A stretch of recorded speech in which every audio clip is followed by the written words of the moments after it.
Welcome to Kavitha recipe Tamil. இன்னைக்கு பார்க்க போகிற ரெசிபி ஹோட்டல் சுவையில் வீட்டிலேயே எப்படி ஒரு எளிமையாக தேங்காய் சட்னி செய்யலாங்கிறத பார்க்கலாம் வாங்க. ஃபஸ்ட்டு இந்த ரெசிபி செய்கிறதுக்கு தேங்காய் நல்லா பெரிய தேங்காய் ஒரு அரை மூடி எடுத்து நல்லா இந்த மாதிரி கட் பண்ணி எடுத்து வச்சுருக்கேன் பொடியாக.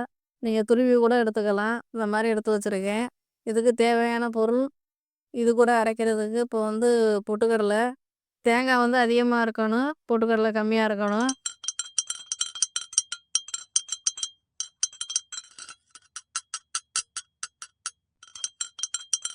4 பச்சை மிளகா, நீங்கள் தேவைன்னா வரமிளகா கூட சேர்த்துக்கலாம். இஞ்சி பூண்டு கொஞ்சம் கொஞ்சமாக எடுத்துக்கோங்க. ஒரு 4-5 பூண்டு, இஞ்சி ஒரு 4-5 இந்த மாதிரி சின்னதாக எடுத்து நல்லா கட் பண்ணி எடுத்து வச்சுக்கோங்க. உப்பு சேர்த்து இதை இப்போ மிக்ஸி ஜாரில் அரைச்சி எடுத்துக்கலாம். அரைச்சி எடுத்தாச்சு. இப்போ இதை ஒரு பாத்திரத்தில் மாற்றிட்டு இது தாளிச்சுக்கலாம். இப்போ ஸ்டவ்வை பற்ற வச்சு ஒரு கடாய் எடுத்துக்கோங்க. நல்லா கடாய் சூடானதுக்கு பின்னாடி தேவைக்கேற்ற மாதிரி ஒரு 2-3 ஸ்பூன் எண்ணெய் சேர்த்துருக்கேன். எண்ணெய் நல்லா சூடானதுக்கு பின்னாடி இந்த கடுகு உளுந்தம்பருப்பு போட்டு நல்லா பொரிய விடுங்க. கருவேப்பிலை, பெருங்காயத்தூள் கொஞ்சம் போட்டு நல்லா அந்த மாதிரி பொரிஞ்சு வர்றப்ப இந்த பாத்திரத்திலே ஊற்றிடணும். இப்போ சட்னி ரெடி ஆகிடுச்சு. இங்கிட்ட ஓரமாக இருக்கட்டும்.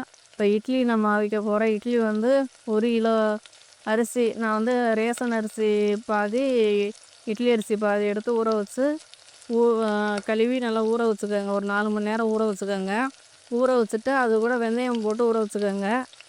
உளுந்து ஒரு 1/4 கிலோ 1 கிலோவுக்கு அது ஒரு 1 மணி நேரம் கழித்து நீங்கள் ஊற வச்சுக்கோங்க, அந்த அரிசி ஊற வச்சதுக்கு முன்னாடி.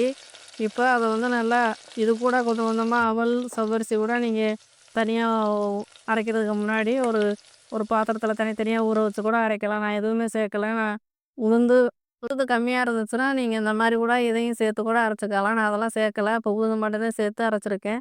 அரிசி கூட வெந்தயம் கொஞ்சம் போட்டிருக்கேன், அவ்வளோதான்.